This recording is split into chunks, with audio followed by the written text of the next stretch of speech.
and welcome to LMU Community TV News. We hope you're having a great week. I'm Ashley Collingsworth. Thank you for joining us. With the November election drawing near, LMU Community TV wanted to sit down with Justice Gary Wade, Dean of the Duncan School of Law, about the Second Amendment and if Hillary Clinton is elected, if she would be able to change it or not. Well, of course, any amendment can be changed. The Constitution can be changed. It's a laborious process and very rarely utilized. It requires 2/3 approval in the Congress, and then 3/4 of the states must pass it on referendum by majority vote. So it is a very, very difficult process, and getting 3/4 of the state to agree on just about anything today would be very, very difficult. But here are the words of the Second Amendment, and I'll allow the viewers to interpret them as they see fit. A well-regulated militia being necessary to the security of a free state, the right of the people to keep and bear arms shall not be infringed. Now, the confusion about the constitutional provision, which was proposed in the late 1780s by the father of the Constitution, James Madison, in compromising with those who wanted to retain power to the states, is in the context of how wars were fought in those days. You remember there were 13 original colonies. They declared independence from Great Britain. There was no standing army in the United States. We had no United States. So the state militia provided the soldiers to fight in the Revolutionary War. And then after the independence was gained from Great Britain, we went through about 13 years of wandering in the wilderness with the Articles of Confederation. And the average person today doesn't even know about the Articles of Confederation, but the government simply didn't work for 13 years. There was no judiciary, there was no president. We were basically trying to operate by agreement of the 13 states, as they were then called. Of course, Madison came to the rescue, along with other of our founding fathers, put together a constitution. And then they agreed with those who were concerned about the Constitution because it did not reserve sufficient powers for the individual states, and the individuals within those states came up with the Bill of Rights, the Second Amendment being the right to bear arms. So some would say that the right to bear arms relates to a state's right to call together soldiers to fight in time of war. And others would say, no, this is an individual right. It is one that allows each and every person in the United States to have arms in their possession. We will continue to visit with Judge Wade as the election gets closer. Well, Service Suites and Style for Scholarships fashion show was held last Thursday in the Tex Turner Arena. The fashion show is an extension of the Women of Service organization at Lincoln Memorial University. To tell us more about it, I spoke with the chair of the fashion show committee, Sheila Cosby. Here is what she had to say about this year's event. So, just give us a breakdown about, how the night went. How do you feel it went? I think it went very well. I'm very pleased with everything. I think it was a big success. We had already surpassed our amount of money before we even opened the doors tonight, so it was definitely a success. And then you can look at the crowd and see, we've had a good time. We've enjoyed it. Good. So do you anticipate this same kind of crowd next year? I do. I think we can grow it every year. Word of mouth, it gets out there, and I think it'll be even bigger. Well, maybe by next year we'll be on top and have vendors, and even down here. So sounds good. Get the word out. All right, Sheila, I will let you go. I know you've had a long day, and like you said, it's been 6 months of planning. Yes. So I'm very happy that this all went off without a hitch. Thank you. Thank you. The Women of Service organization has decided to establish a food pantry on the LMU Harrogate campus to serve students, faculty, and staff. The pantry will be located in the Student Center and will be named Lincoln's Cupboard.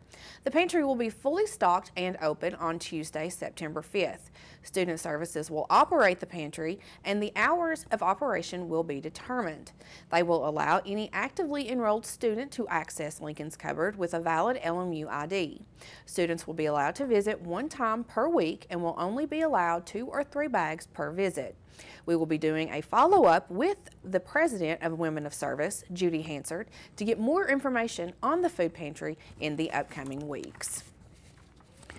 Lincoln Memorial University welcomed 19 young women from Knox, Claiborne, Union, and Scott counties in Tennessee for the CORE Youth Leadership Symposium. A subsidiary of Pearls of Grace, the CORE is aimed at empowering young women.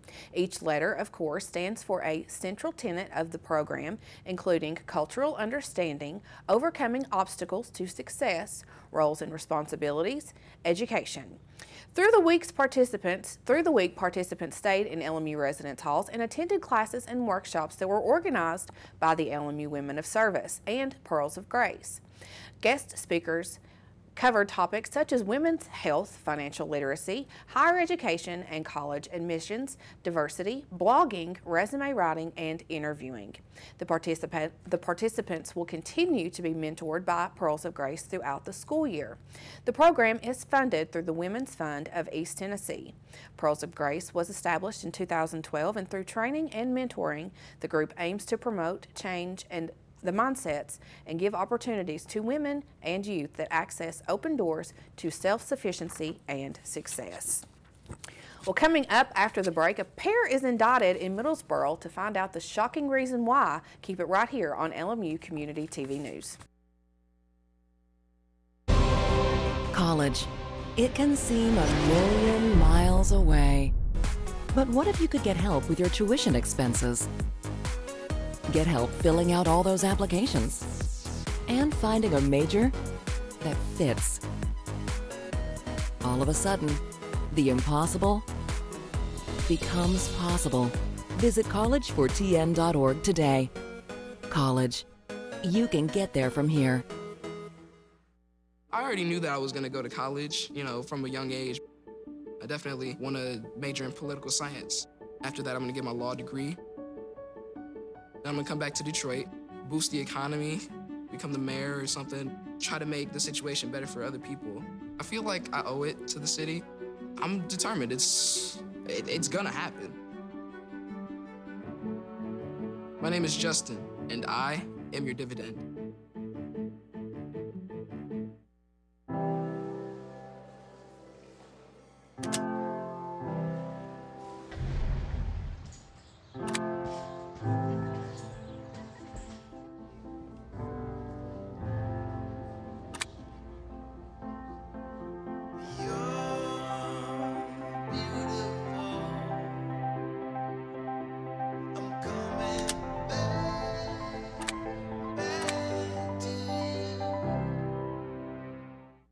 Adopted Bento in 2010 from a shelter. As it turns out, we have very similar personalities. And this cat makes me make art because he's always motivating me to take pictures of him, to draw pictures of him. He just is motivating artistically. It's just that simple. Well, he's my best friend, but a lot of people know him as Keyboard Cat.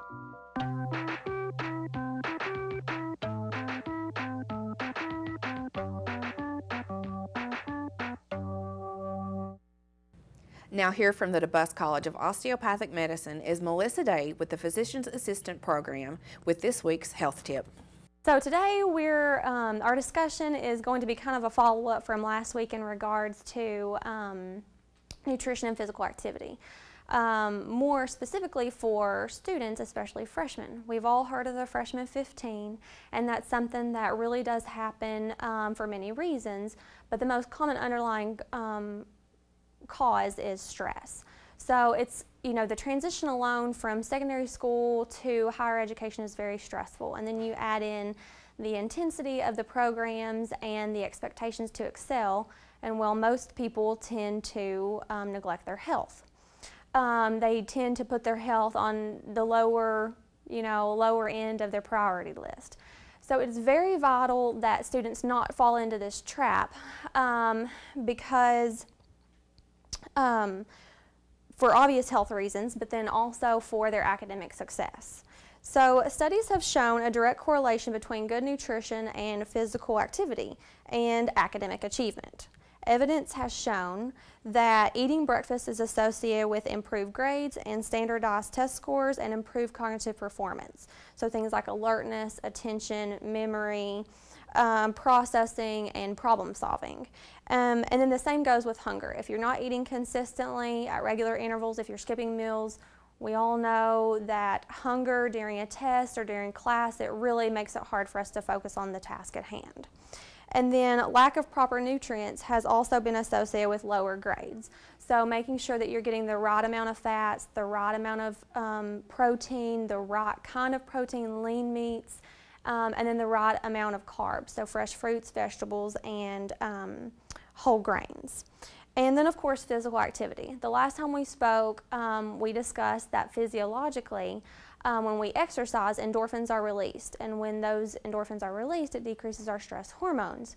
We all know that when we're less stressed, things tend to improve after that. And again, the evidence is proven. The evidence has shown a link between physical activity, better grades, school attendance, better cognitive performance, and better classroom behaviors.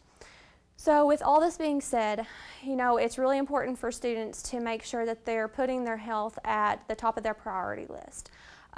Because if you're not taking care of yourself first, it's very hard to do the things that you need to do in order to obtain that level of academic success that's needed. Be sure to join us next week for another health tip from the Physician Assistant Program from the DeBuss College of Osteopathic Medicine.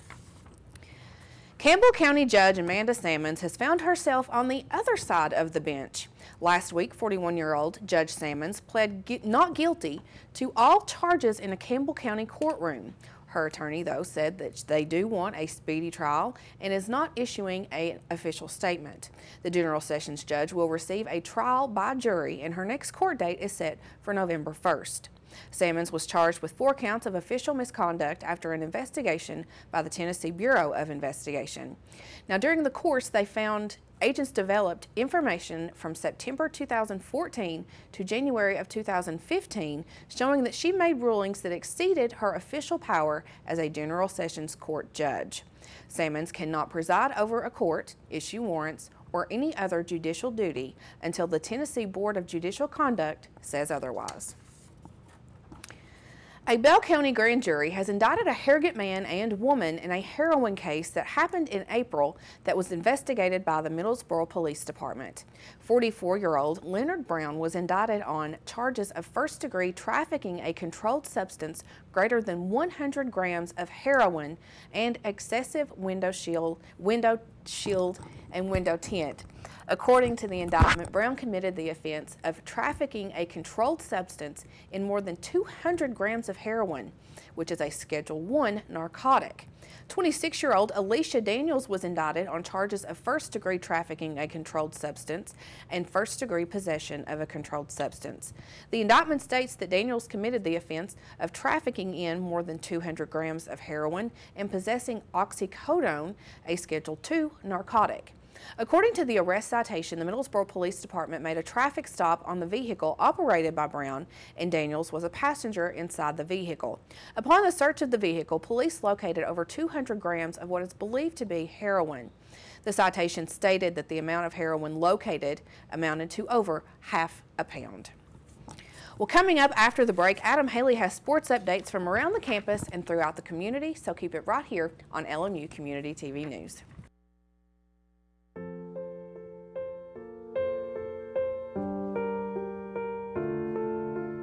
This is why you get by on 4 hours sleep.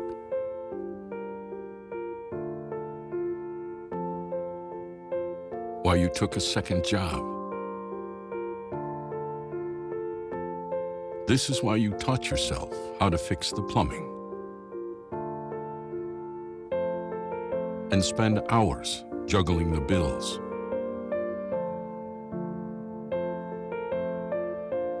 This is why you'll do whatever it takes to keep your home.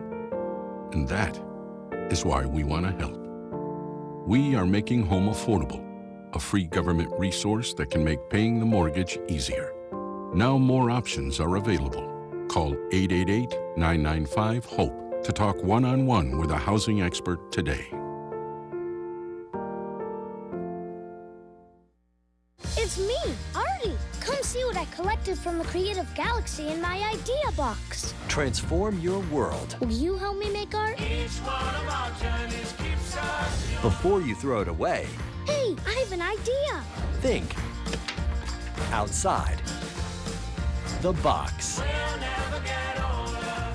Each one Go be amazing! Give your cardboard box another life.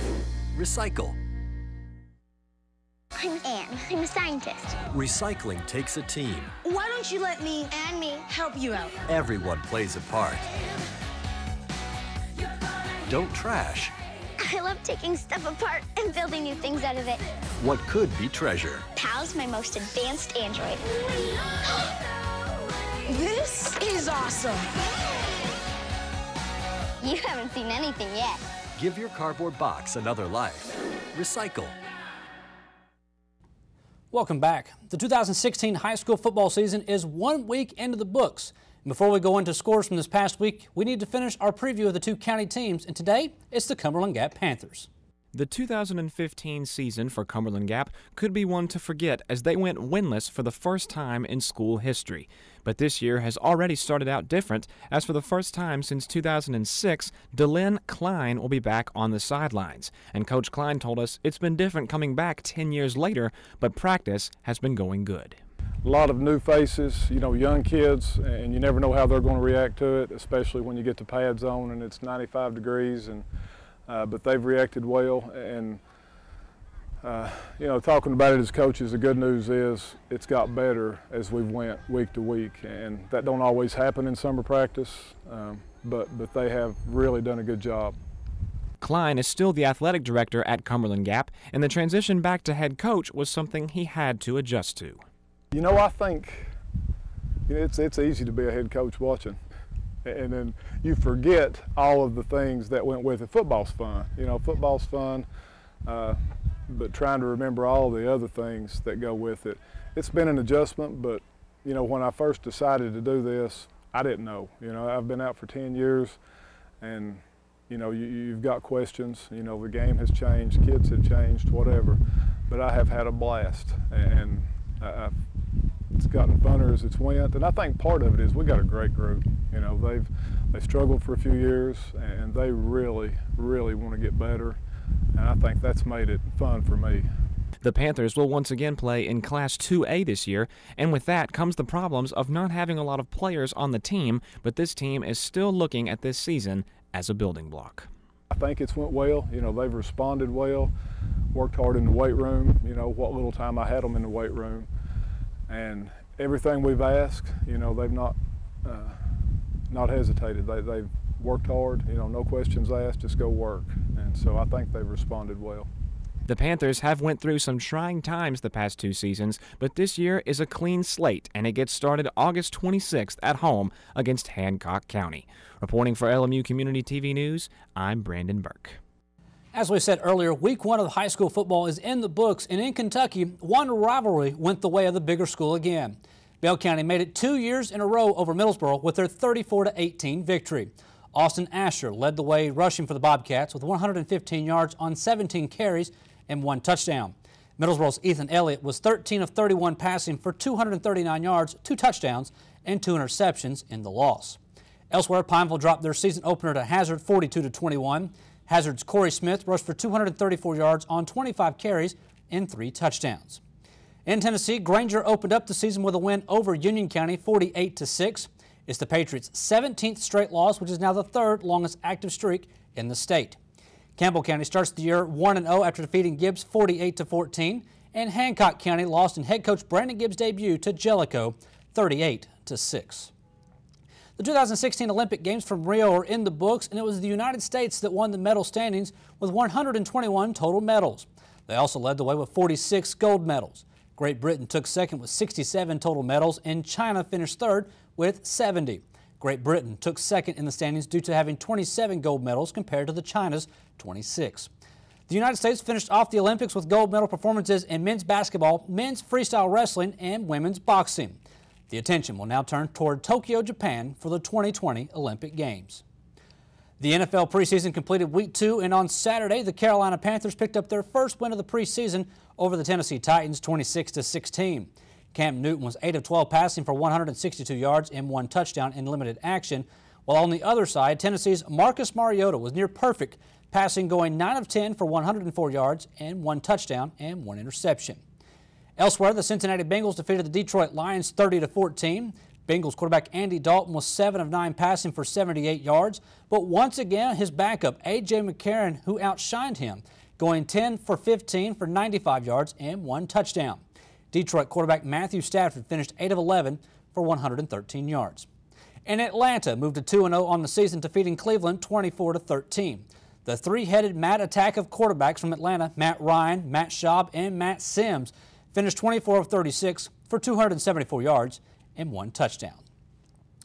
The Sprint Cup Series was in Thunder Valley, Bristol, Tennessee this past weekend for the Bass Pro Shops NRA night race.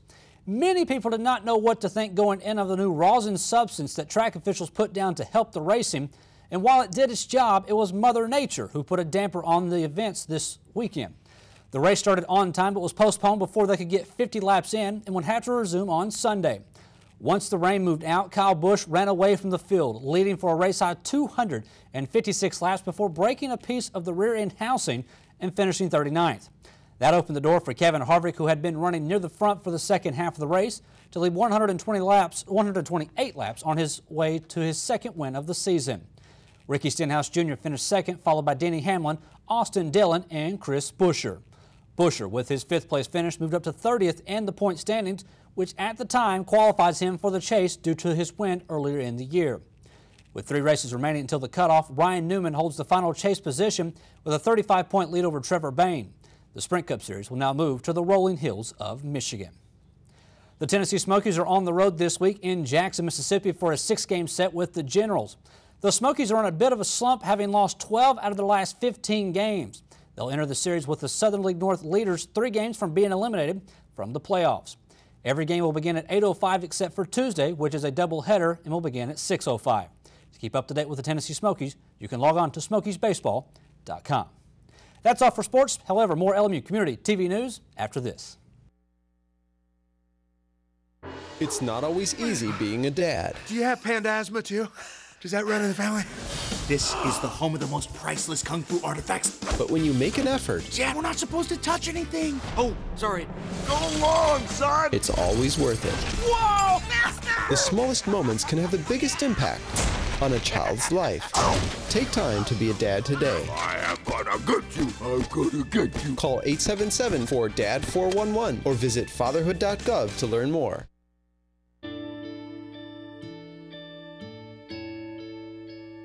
Calls me googly eyes. You know you're beautiful, right? You know that? Even you're beautiful. I got bullied for wearing glasses. Share if you're against bullying. We put it out there, just took off. 3 million people have shared this post. Don't let bullies get you down. I stand with you. Our whole family's wearing glasses. I wear glasses and I'm proud. I even have the army on my team. All the kind comments brought my child joy. I don't feel thank you is enough. Thanks.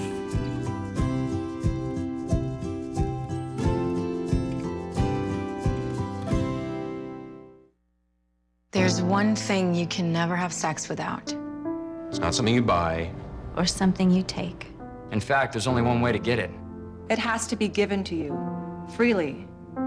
It's consent. Because sex without it isn't sex.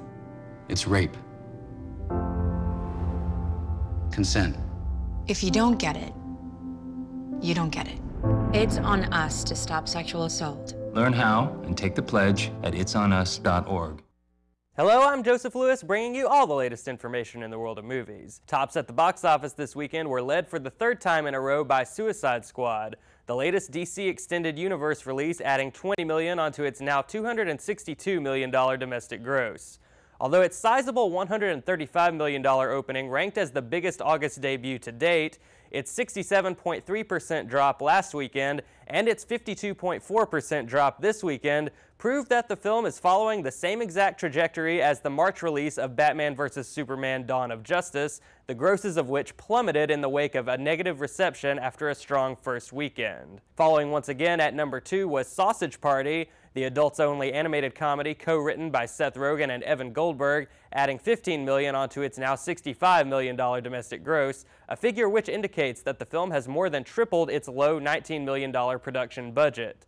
Sausage Party has been greeted by positive reviews from critics, with many praising its combination of lowbrow humor with highbrow musings about religion. With that in mind, it's surprising that the film hasn't been more controversial, though its relatively low rating of B from CinemaScore audience polls may indicate a divide among viewers. This weekend's crop of newcomers kicks off with War Dogs, the true-life gun-running comedy coming in at number 3 and starting its run with $14 million.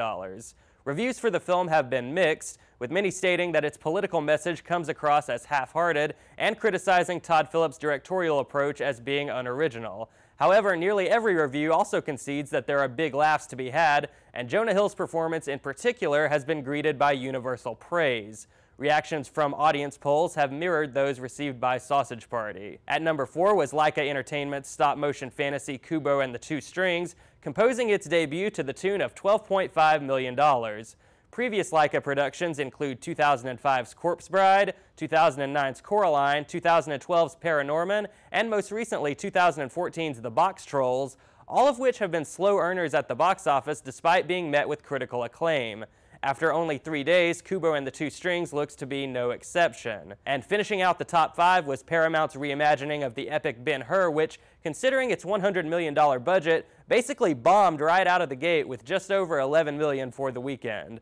Although audience members have been kinder to the film than critics, reviews for Ben-Hur are brutal, with the film across many sectors being called amateurish, soulless, cynical, and cheap-looking in terms of its production values. Most viewers would be best advised to seek out William Wyler's Charlton Heston starring 1959 Best Picture winner instead. Nearly stealing a top 5 spot away from Ben-Hur was Disney's remake of their 1977 fantasy Pete's Dragon, adding $11 million onto its now $42 million domestic gross.